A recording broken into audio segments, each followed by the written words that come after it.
Good morning, Steve. How's it going? I'm good, Rich. How are you, mate? Yeah, I'm very good, thank you, mate. Um, as you said, you're working from home today, but normally you're out on the road with Marshall. Um, Yeah. Doing various bits and pieces, and yeah, it's kind of got back to normal now since the pandemic and all that, which is great. yeah, so for people who may not have come across you before, but I'm sure they have, you would either have seen you on any Marshall promo videos, any videos that I watch, you're normally on there, Yeah, or if they've been to guitar shows and that across the UK, you go to a lot of those, I'd imagine, as well. yeah. So they're going to have bumped into you at some point, I'd have thought. Yeah. Whether that's a good thing or a bad thing, I don't know. Yeah. So, what's it like? I got to start first of all because I'm a massive fan of Marshall anyway, Marshall amps. So, what's it like working for Marshall? It must be a pretty cool job. Yeah. Um, to be honest, I have to remind myself sometimes, because like any job, there's lots of things that come along that might do your head in or stress you out, or you have good weeks, bad weeks. But then, I was in there just the other day, and we've got a museum at Marshall for anyone that's been there, and I was looking at all the cool stuff from the 60s, 70s, 80s, and I was just thinking, wow, I kind of literally walk past this stuff every day. Yeah. Yeah, it's a very cool job. Yeah. I mean, with that, you said just mentioned there that there must be stresses as well. Everybody from the outside, it looks like, oh, it's such a cool job. He's all over the place and he's meeting all these famous people. And like, from the outside, it looks like such a cool job, as you said. And it is, I'm sure. But there must be stresses, the day to day sort of stresses. What do you find are the stresses for you, do you think? I think, like I say, the stresses. When I say stresses, compared Yeah. to a lot of people's jobs, if you're a paramedic or something, if you're a firefighter or a paramedic, they don't even sort of come close to that. But I guess sort of musician type stresses. So for me, um, because I play a lot of different roles at Marshall, it's kind of juggling all of those really. So I mean, I was brought onto the team at first. I'm trying to think. It was nearly, yeah, it's coming up to 10 years ago now Wow. since I joined Marshall. And I was product demonstrator, which means, well, it can mean a few things. At shows, you get up, you do demos, you play guitar, which is Hmm. obviously the fun part of the job, Yeah. getting paid to play guitar.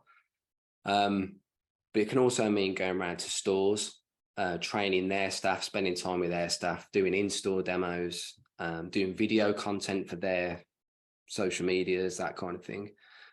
So that's kind of like the demonstrating side of it, and obviously the official Marshall videos. Yeah. Um, but as well as doing that, I'm kind of involved with R&D a little bit as well on sort of new products, that kind of thing. And I also Okay. work with, like I say, the sales team quite a lot, working with dealers, even distributors, training their staff, going around the world, sort of doing events for them, Hmm. um, which again can be demos, shows, or even just training. So there's quite a lot to juggle. And like I say, it's busy, but it's good busy. And when I say stress, it's only because you want to be good all the time, Yeah. and sometimes you're spinning a lot of plates. Yeah. So stress coming from yourself, like putting a lot of pressure on yourself to do things to a standard that you're happy with, I suppose. Yeah, I mean, to be honest, the team that the people who work for at Marshall are always supportive. They're a great bunch of people. I mean, if they weren't, I wouldn't have been there for 10 years. Um, so yeah, I think it's that musician thing that we're all kind of self-critical and always want to be the best all the time. And then, when you've had that one bad gig, you Yeah. remember that one. Yes. Yeah. Yeah. How did the job with Marshall come about, Steve? Like 10 years ago, were you looking for an advert somewhere, or how does that come about? No, this is probably going to annoy a lot of people, but I fell into it quite nicely. I mean, I was already doing some demos and similar work for Laney, Okay. which is kind of headstock, doing Laney, Ibanez demos, and that was kind of pre-internet. I mean, I'm not that old. It wasn't before the internet was invented, but I mean, before guitar players being on YouTube was really a thing. Um, and I know I love those guys. I love that company. I love their products, and they're very local to me because I'm Birmingham. Um, but a friend of mine who's a drummer, played with for quite a few years. I also run a business on the side with him, a music school. He was working for Natal Drums, Okay. which is a drum brand that Marshall owned because you know, for anybody that doesn't know, Jim Marshall was actually a drummer, always wanted a drum brand. So he was doing a lot of work for them. So that was kind of my in, really. Yes. And then they knew I was doing demo work, and I was also involved in education because I was teaching in schools and colleges, that kind of thing. So they kind of brought me into the fold through that, really. Okay, that's really cool. I am going to ask about your business a bit later as well, because I know All you right. said you run like a teaching business as well, which is quite interesting. Yeah. So yeah, I'm going to ask about that that bit later on today. So your first video that you did for Marshall, it got to be a nerve-wracking experience, surely, or do you feel like you're used to it by then, or like the sort of the No, videos you've done? No. no, it was actually horrific. There's been quite a few like that. The one thing that I've got to stress to people is when you're doing it in that kind of circumstance, it's kind of you go in, you record, and then you're out. Mhm. You don't kind of have the comfort where you can do it at home, infinite takes, you know, get everything as you want it to be. You kind of, you know, you're working for a team essentially. Like the marketing guys at Marshall, they go, "We want to book you on this day. Can you come in and do a video for this product?" Yes. You go, "Yes." And then a lot of it's kind of on the fly. It's like playing the style of this, do that, play like this, and you kind of just have to do for it. And also, the other thing is, you know, depending on the product, you might be out of your own comfort zone a little bit. Mm. You know, some amps, let's say, you really have to fight. Yeah. Like the old school Marshalls, you know, you can't do all your typical rock kind of licks, because you know there's not a lot of gain there. You know, you're having to sort of pull other stuff from the bag, as it were. So it can be quite tough. And like I say, sometimes they might end up using the takes that aren't your favorite, but visually it's the best take or whatever. So, Yes. but the way I look at it now, you know, after doing it for a few years, I walk in, I do what they ask, and I walk away. Yeah. I don't even watch the videos after. No. I'm interested. How long do you get, Steve? Like, if there's a new product on the market, like a new head or amplifier or whatever it is, or a new pedal, because there's a recent Blues Breaker pedal came back out, didn't it? Yeah. So, like, how long do you get with that sort of piece of gear before you like shoot the videos, or is it a question of like, right, Steve, here's the amp, press record, let's go? It does depend, to be Okay. honest with you. I mean, the reissue pedals was quite easy, because we had the Blues Breaker, the Governor, Shred Master, Drive Master, but because I was working on those with R&D and sort of doing the sonic sign off, I Right. was familiar-ish anyway. Yeah. But earlier on, when I started with Marshall, like the first few years, when I was less involved with that side of the business, I'll be honest, some of the amps, the first time I'd played them was on the day of the video shoot. Yeah. And it was like, oh, okay, it's like this, so I've got to play like this, and you know, so you couldn't really prepare. No. I mean, it's kind of fun as well, though. I think sometimes you can be too rehearsed or plan too much. So Yeah. it's nice just to go in and just play. But again, the other thing is, which is quite interesting, when people listen to those videos, they're hearing it sort of nicely compressed and mixed. Yes. I'm sat right next to an amp that's like roaring loud. Yeah. It's crazy loud. So for anybody that's experienced this, they'll know what I'm talking about. But for anybody that hasn't, it's quite tough to play an amp that's that loud, sat so close to you. Yeah. You know, just the usual things like you're hearing perception changes, like your intonation, all those kind of things. It becomes a lot more difficult because of the sheer volume. Yes. But And it's fun. you're not playing with a band either. So like when you're with a band, it's that volume, and you sort of sit with the band. But when you're on your own, like that volume, like it's weird, isn't it? Yeah, I can imagine It's that. really weird. Actually, the first thing you want to do is turn it down. Yeah. Because you're like, wow.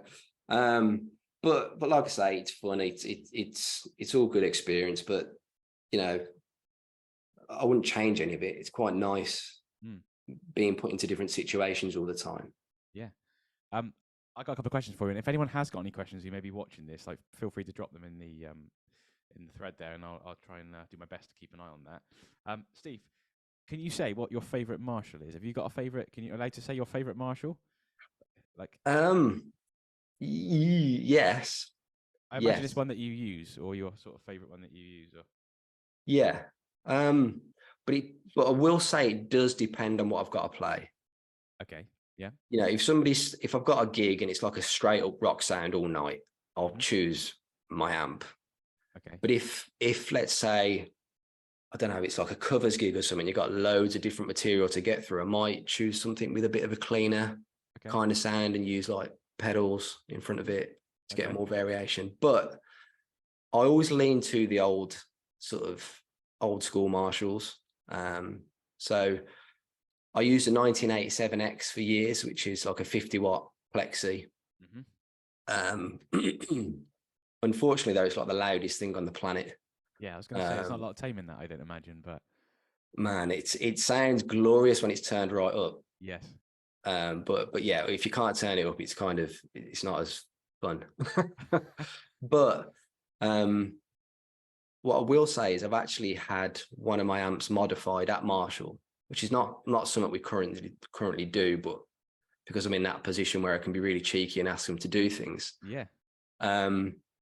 Again, it's an 87X, but it's been converted to a stock 1977 JMP 2204. So it's kind of like a 70s JMP master volume now. Wow. Okay. But again, it's not modified for like extra gain or anything like that. It's still very much a standard Marshall, but it's just an amp we don't do anymore and I always wanted. Yeah. So you've got a very unique amp there by the sounds of it. It's unique in looks because it looks like a plexi, but it's actually more like a 50-watt 2204 with a master volume now. So I haven't got the 4 inputs anymore. I've just got the high and low input, master and a gain. Okay. But again, if anybody's got a standard late 70s JMP, it just sounds exactly the same as one of those. So nice. And is that your main one, or is there another one that you sort of swap between? That's kind of it. I use that kind of all the time. But again, it depends what we're doing. I mean, that's my personal kind of go-to. But over the last sort of few months since we released those pedals, I've been using an Origin. Okay. Yeah. Because for me, it was the best sounding amp at any volume to use pedals. Yes. That we do. So yeah, I've been using that on all the shows. I'm just going to say I massively agree with that. Like, there's one sat behind me. It's the Origin 50 head, and yeah, absolutely fantastic amp. And also for the price range, it's brilliant. I plug exactly as you just said. I put pedals through it, and I think it's an amazing pedal platform. Yeah. It hasn't got reverb or anything built into it, but I just use a pedal for that anyway and put it in the effects loop. So yeah, and some delay in that. But yeah, it does sound very good, and you can drop the power of it if you need to as well, which is even better. Yeah, it's great for that. I mean, like I say, you've got the three power modes on there using the power stem, they call it. Again, I hardly touch the amp. I just use that switch depending how loud I want to be. Yeah. Yeah, no, it is a really good, and it looks cool as well. It does look sort of very vintage, as you said, very vintage Marshall. Yeah. So, is there any? Can you talk about any sort of new products that's coming out? I know obviously if there's super secret, you can't say anything. But obviously, is there anything we're looking forward to from Marshall soon? Or? I'm not allowed to say. Yeah. Okay. Yeah. But I am looking forward to the next amp we've got coming out. Okay. Which will hopefully sort of be. I'm not going to give a date either. No. Okay. Things are quite tricky with manufacturing at the moment, but yeah, it should be this year, sort of the summer. Fantastic. Towards the back end of the year, maybe. But yeah, I think it's some of the old school Marshall users will really like. Nice. Okay. Well, I'm excited for that then. Yeah. If you like your Origin, you'll like this. Okay, I'll keep an eye out for that then. So that's awesome. Did you guys go to NAMM recently or not? Does Marshall normally go to NAMM or not? We haven't done it since before the pandemic. Oh, really? Yeah, which, it's a shame. It's for me, it's one of the parts of the job that I really look forward to. Yes. I mean, don't get me wrong, it's nuts when you're at NAMM. It's kind of a love-hate thing. After a few days, you want to come home. I can imagine it'd be pretty noisy. Like, I've been to guitar shows before. I can imagine it'd be constant there's constant noise guitars and noisy. And it's like any guitar show. Like, the last thing you want to hear when you get home is a guitar. However, when you don't go, you feel like you're really missing out. Yes. But yeah, it's a great show. But I just think the way the industry is changing, I think, I don't know, from what I hear, the show's getting smaller and smaller. So we'll have to see on that one. I was chatting with Mike Bradley on on this podcast, literally just I think it was last week or week before, and he was saying about that some of the big, Marshall, some of the big brands were not there this year. Yeah. Even he said Gibson and Fender were not at the NAMM show this year. And we were thinking maybe that is a financial decision because it costs them like a lot of money for some of the big booths they have. Yeah, I mean, it is crazy money Mm. to exhibit there, even for a smaller booth. You know, it's still crazy. But if you're a big brand, you know, like Marshall, the last few times we did it, we were upstairs, like near PRS and all those guys, and Mm-hmm. with our own room, we had our own stage, but yeah, it was great. But again, the price of it was nuts. But again, I think with the birth of the internet, people don't need to launch new products at a show now. They can just release a product whenever they feel like it, and the world's going to know about it anyway. Yeah. So yeah, but again, we'll have to see on that one. And it's a shame if it does kind of dwindle, but you know, because it was a great show and it was a good place to meet people. But again, I guess from the business end of things, if companies don't need to lay out that amount of money, then they won't. Yeah. And I imagine like because of the YouTube channels like we spoke about a minute ago, that some of the big ones they get the product sent to them. That's going to be much cheaper for them to talk about the product and share it to the masses, as opposed to, as you said, paying for a booth in NAMM or something like that. And I imagine Yeah. since the pandemic, businesses are now doing things completely differently in terms of like, keeping an eye on where money is being spent. Yeah, I mean, again, the last product we launched was the reissue pedals, and before we launched those, we went out on the road, visited a load of dealers. All the content was filmed. Yeah. We sent stuff out to influencers. Yeah. It was all kind of done before the launch. Yeah. Couple of leaks, as we know. Yes. But but yeah, I think that's the way things are going now. And I think really, I spoke to a couple of friends who were at NAMM, and they're all like, it's kind of more and more about the influencers than it is, the rock stars, which NAMM show always used to be about that, really. Yes. So it's strange, but yeah, that's the way it's going. Yeah. I'm going to ask you about that, and then we'll talk about you and your business as well. So, the people you've met, Steve, can you name some of the musicians that you've met? You must have met some pretty famous people working for Marshall. Yeah, there's been quite a lot. It'd be unfair of me to try and name all of them as well, No. because I'd miss some people out. But what is funny about that is, sometimes the bigger they are and the more legendary they are to us guitar players, the kind of more chilled out they are and more humble. Okay. Yeah. I think maybe because they've done it and they've got nothing to prove and they're a bit easier to work with. Mm-hmm. Like Yngwie Malmsteen's a funny one. I'm going to Yeah. mention him because people have this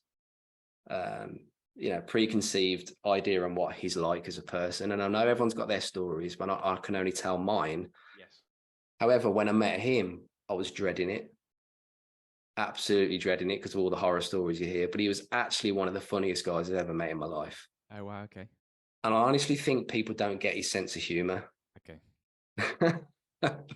He picked up my Strat because I was demonstrating at the NAMM show, and he come into the booth and he was just sat there sort of chilling out with us for a while. It was quite nice. And then he picked up my Strat and he was playing it and he was looking at it and he was shaking his head. And I was thinking, oh no, oh no.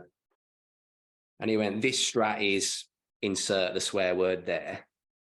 He said, it's terrible. It's awful. And I was like, oh, here we go. Here's Yngwie. Yeah. But then he came right up to my face holding the guitar with a little grin, and he went, you need YJM pickups and scalloped frets. Yeah. And I was like, yeah.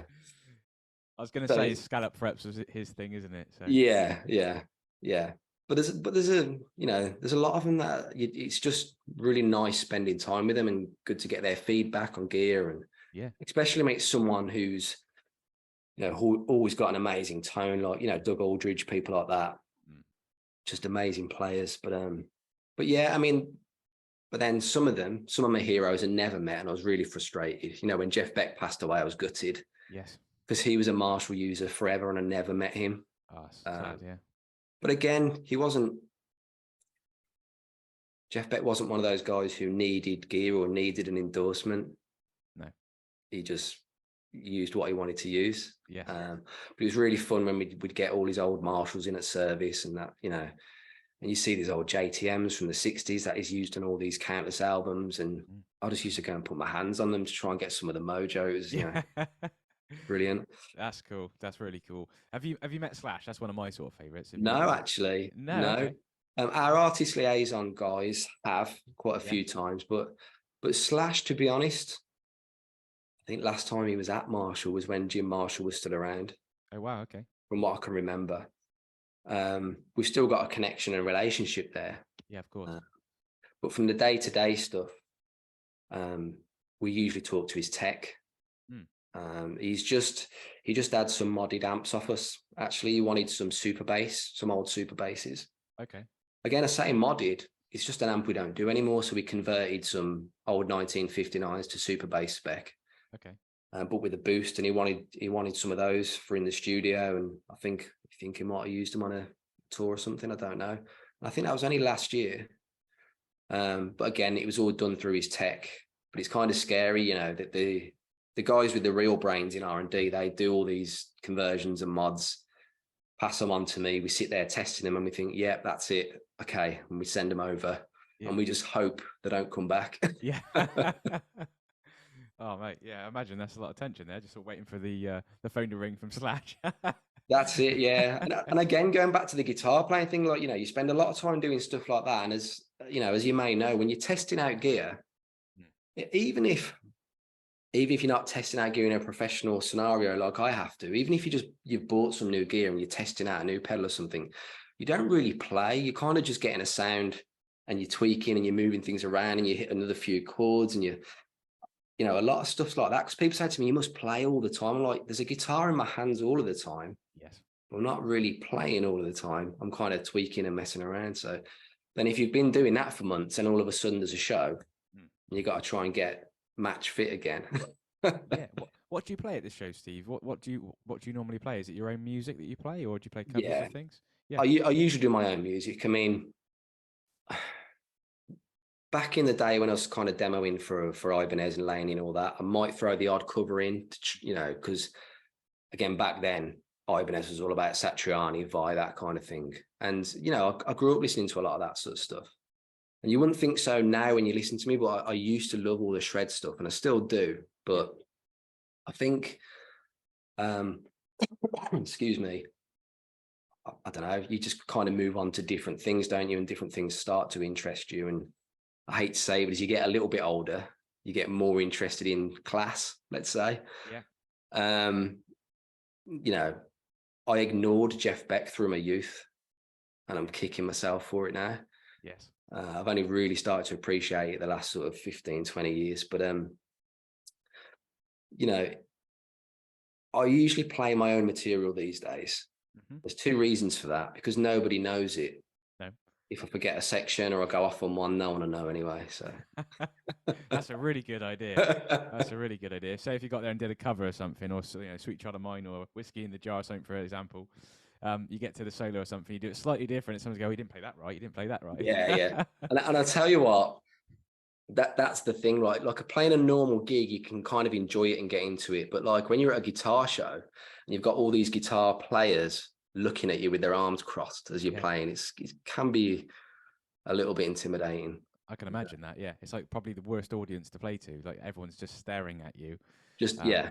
And everyone's probably thinking, I play guitar and I'm probably better than you as well. So why are you there? You know, no. Nah. Yeah, those things don't kind of bother me too much. But yeah, I mean, like, again, they're challenges, but it's fun. Yeah. Yeah. I mean, it must be enjoyable, like standing up there and playing your own music to people anyway, and giving that opportunity to do that. What's great about it is you can be really self-indulgent because you're at a guitar show.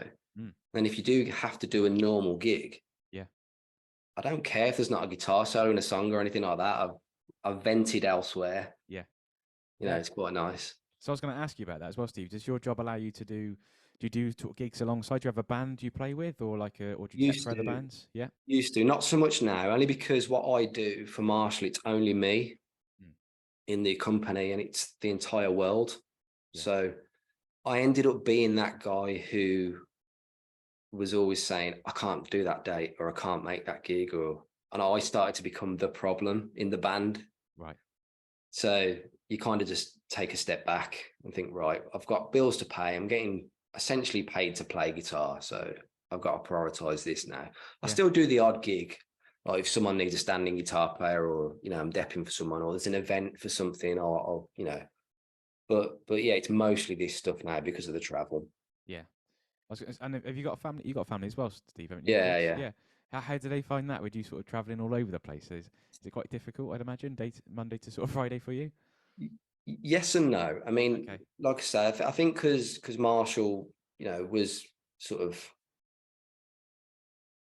it's strange because, you know, Marshall has just become part of the Marshall Group now.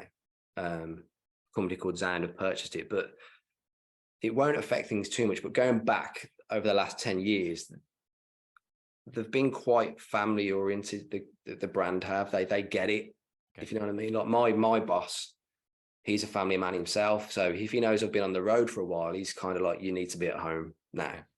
Yeah. Which I really appreciate, because no, they don't have to do that. No. But it's nice because it's balanced. I mean, sometimes it's tough. Like if you got back-to-back trips and you're away for 2-3 weeks, and, you know, I remember I was in China for a while, going back a few years, and that felt like forever. Yeah. Sometimes that's a struggle, but these days, you know, if it's UK stuff, it's easy because you might just be away the odd night somewhere, or a couple of nights. But yeah, if it's abroad, it might be a week, 2 weeks in one go tops, and then you're home. But I honestly, when people ask me this, I honestly think it does the relationship good. Okay. Sometimes. Yeah. Yeah. You know, because without sounding soppy, and you know, I hope my other half's not watching this, but you know, it's quite nice to miss each other sometimes. Yeah. No, I think that's an interesting perspective. I think that is not a bad. Yeah, being away, I think, you know, it makes you value when you are back at home. So Yeah, even if you're away for a week or whatever, 2 weeks, I think you value then the time when you return home to family. So that is, yeah. fair comment. When you're out and about doing those things, is it visiting music shops, or is it a mixture of that, or is Yeah, it can be shops, which is always interesting, because you meet lots of different characters. oh yeah. But if it's not shops, it could be like schools sometimes as well, like colleges. Sorry, I'm losing my voice today. That's right. We might do like education days at places, Yeah. or distributors. Now, for anybody that doesn't know, you know, Marshall sell direct to the stores in the UK. Okay. But globally, they have distribution networks. So companies that are sort of distributing our products into the stores for us. Yeah. There's all kinds of reasons they do that. You know, obviously language barriers being one of them, but all the Yes. legalities can change from region to region, all that kind of stuff. So, you know, I might be with distributors, training them on the gear, talking about gear, or working with their staff, or traveling around with the distributors to their stores to visit their dealers and do the same sort of thing. Okay. That's really cool. I mean, I said I did want to ask you about your business as well, because you said Yeah. you run a teaching business. Yeah. What's the name of your teaching business, Steve? It's Progress Music Academy. Yeah. Okay. And where is that based? Obviously in Birmingham, where you are. Birmingham. Yeah. Yeah. Yeah. Everyone asks, you know, how did the Marshall guy end up with a Birmingham accent? So yeah, it's where I'm from, unfortunately. Yes.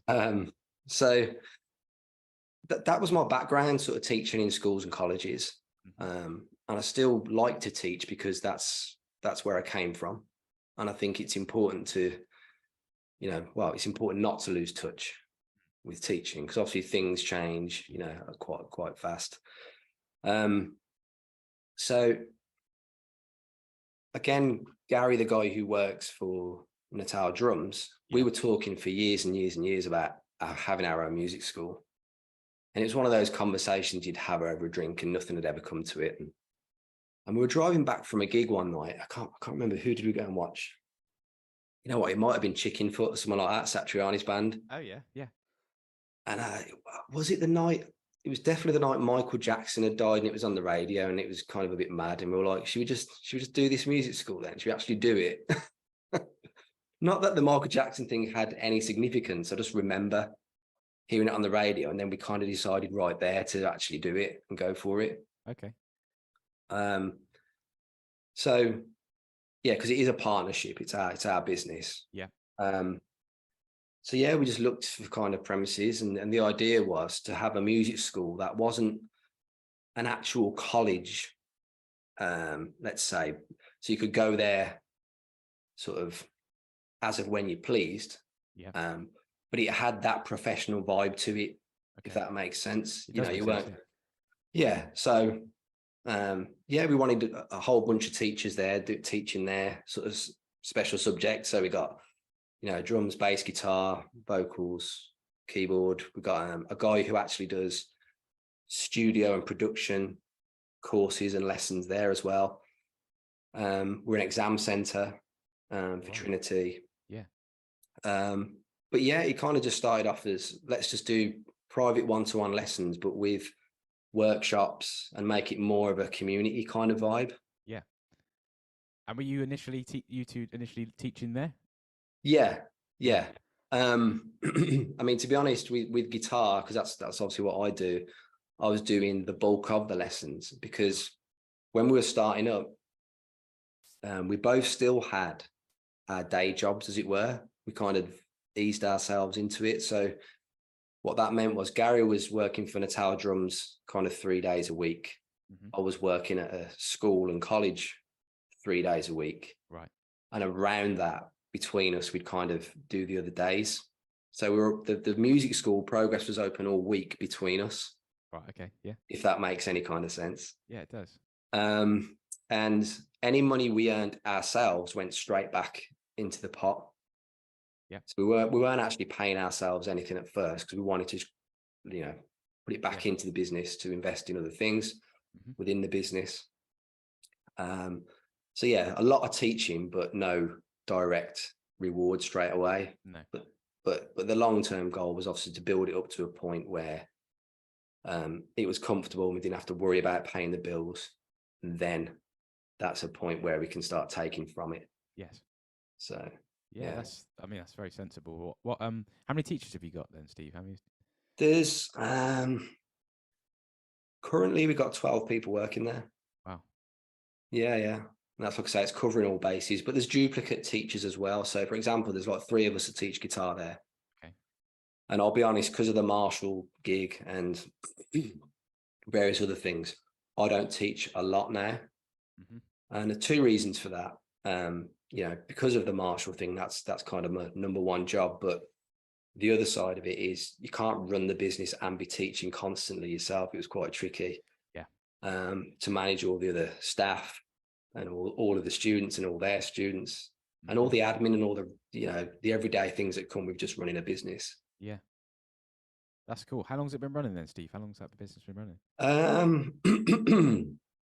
It's coming up to 13 years now, I think. Wow. Yeah, that's really good. 13 years. The pandemic was tough. Yeah, I can imagine. Yeah, we were forced to close essentially, but we still had to pay all the bills and the rates and everything. It was a bit of a nightmare. But we got through it. I was gonna say, was there times in the pandemic where you're thinking, geez, like we're paying out the, you know, all the bills and stuff for the I'm guessing the premises you've got. There must have been a time where you're thinking, geez, are we going to get through this, or how long is this going to go on? Or yeah, I mean, there was sort of 2 or 3 more music schools around the area, and they all closed around us during that time, and we were like, oh, what should we do, kind of thing, because it is getting a little bit scary now.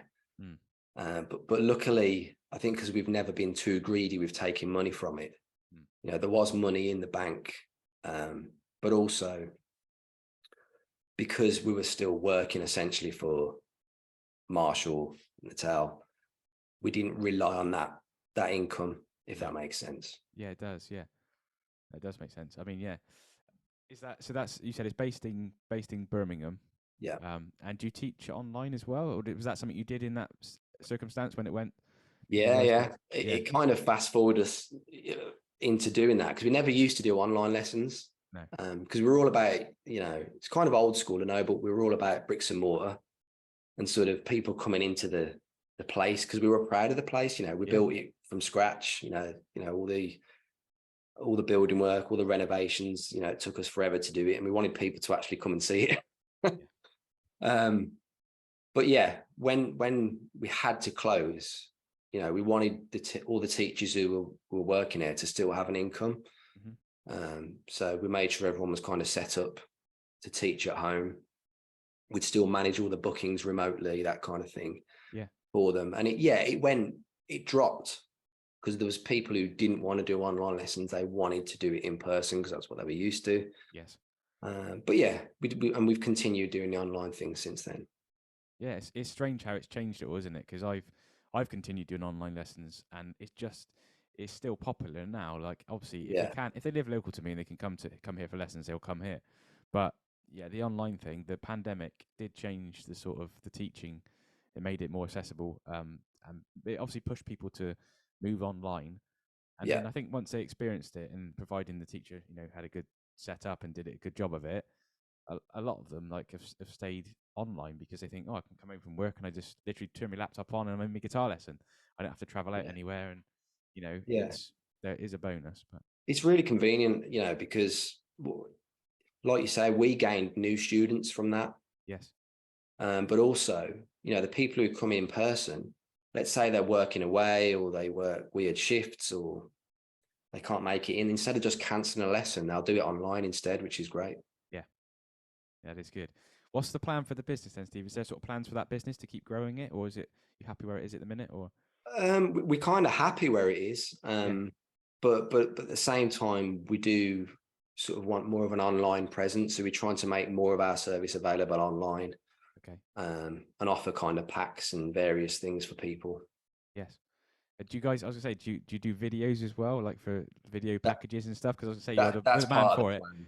Yeah. Yeah, that's part of the plan. It's so tough though because there's so much free content out there. Yeah. But again, and I know this is a whole other conversation, but when people ask, should I just do what you're teaching me in the lesson, or is it okay for me to go online? I'm like, go and learn whatever you want. It's great. Yeah. However, coming to a tutor or having a course and seeing someone like yourself, for me, that's the structure. That's giving you the right direction and where to go and where you're going wrong. That's the personalized part of the learning, I think. Yes. And that's exactly it. Like anyone, as you just said, can go online and find all sorts of information. But what you're doing and what I'm doing as well is I'm putting it in an order, a concise order where they can follow something and in a structure and approach something at the right time, as opposed to like, oh, I've just started playing guitar. Where's Mode's video? Where's this Mode's video? Like, and just getting lost down it and going down a rabbit hole and just don't understand any of that. Like, that's the problem, I think, with online sort of YouTube things. But plus, how do you know when you're learning that the video you're watching isn't a complete load of rubbish anyway? You just don't know, do you? No. You can have a really nice glossy production, but what they're actually delivering information wise might be complete trash. Yeah, so, you're wrong. I mean, I've seen that, and you're right with that. I've seen that myself in lessons where like someone's watched a video or something and they've said, oh, I've done it like this, and their fingers are just all over the place. And I'm like, all right, what video was this you watched? And I think, oh, that's not really teaching that very well. Like, or they're teaching it with one finger sort of thing, and is not very good. But that unfortunately that is there's lots of videos like that out there. But yeah. So what's the next plan then, Steve, for you, for Marshall? Are you shooting off anywhere soon? Are you going off anywhere to any events soon? Couple of trips coming up. I'm doing some stuff in Sweden, and then just after that, I'm going over to Sweetwater. Oh yeah. Which obviously, for anyone that don't know, I'd say it's a store in Indiana in the States. Yes. But when I say it's a store, it's more like going to a shopping mall, but it's all guitars. Wow. And all instruments. It's nuts. But the size of the place, it's like going to Google or something. It's absolutely mental there. So I'm going there because they have their Gear Fest, which used to be kind of like their version of NAMM. Anyone could go, and all the vendors are there, all the manufacturers are there with their latest gear, and you can go and try stuff out, visit all the booths. But again, since the pandemic, they've moved it online, and they've changed the whole setup now. So I think the only people that can go and visit that show now are influencers. Okay. Or people in the industry, which is actually what the NAMM show was meant to be. Right. Music industry only. It did turn into a bit of a circus the last few years, where anyone was kind of getting in. But you know, but again, I think that's Sweetwater's idea, trying to bring it back to what it was meant to be, and only because I think from their perspective, it's just more productive. Not that there's anything wrong with the general public at a show like the Birmingham Guitar Show that we did earlier on in the year. It's great, and it's good to talk to the public and actually listen to their opinions on things as well. Yes. At the end of the day, they're the real users of the gear. Yeah. But I think as far as something like Sweetwater's Gear Fest, they want content out of the show, so they've got people going around doing content all day, every day. Yes. So and then I think when the newer products come out, sort of in the summerish, I'll probably be out on the road with all the reissue pedals and the new amp, kind of going here, there, and everywhere. I imagine that's training as well, as you said, like going out and training people. And it'll be training and events usually. So like stores might want to do like a Marshall evening, where people go and you talk about the gear all night and you play music to them, and that's fun. Yes, I like doing that kind of thing. But again, that might be globally. That's not just UK. Like I say, I might get a call off a distributor and go, we're going on the road in Italy, and we're going to go and visit some dealers and do some training and some events. So yeah. Is there a lot of downtime in these things? I didn't ask earlier. Like when you're, on the road, is there a bit of downtime? Italy is a lovely place to visit. Would you get to look at Italy or not really? Or? Not really. I'll be honest. I'll be honest. I've been to a lot of places in the world, which makes me sound really smug, but I haven't seen a lot of them. Okay. A lot of hotel rooms, a lot of venues, a lot of airports. Yes. There's the odd trip where you might get like half a day where they go, where should we go? We've got a free afternoon or whatever. Yeah. That happens every now and then, but yeah, it is mostly work. Yeah, that's again, that's the other thing we said about earlier about the outside perspective. It's like, you see these amazing pictures on Instagram or whatever, and you're out here in Italy or wherever you are. And as you said, like you spend a lot of your time going from hotel and then traveling and then get to the venue, do the job, come back to the hotel. And then, it's like, again, it's that social media thing again, isn't it? It's like, social media versus reality. It's like, I might put a picture up. I mean, the thing is, I'm at that age now where I don't do a lot on social media because I don't know, it's not naturally wired into me to think about doing these things. Yes. I never grew up with it, but I might put a couple of nice pictures up of a trip, but then you don't see pictures of me lying in my bed in my hotel room with food poisoning in India. Do you know what I mean? It's like, oh man, is that happened? Is it? Yeah, it was awful. Oh no, it sounds it. Like I can imagine. Oh, food poisoning, and then having to go and do like a workshop or something. Or man, we had to. It was me and my boss. We both got food poisoning, and it wasn't the typical deli belly thing. It was full on food poisoning. So my temperature had skyrocketed. I didn't even know where I was anymore. To be honest with you, I was really out of it.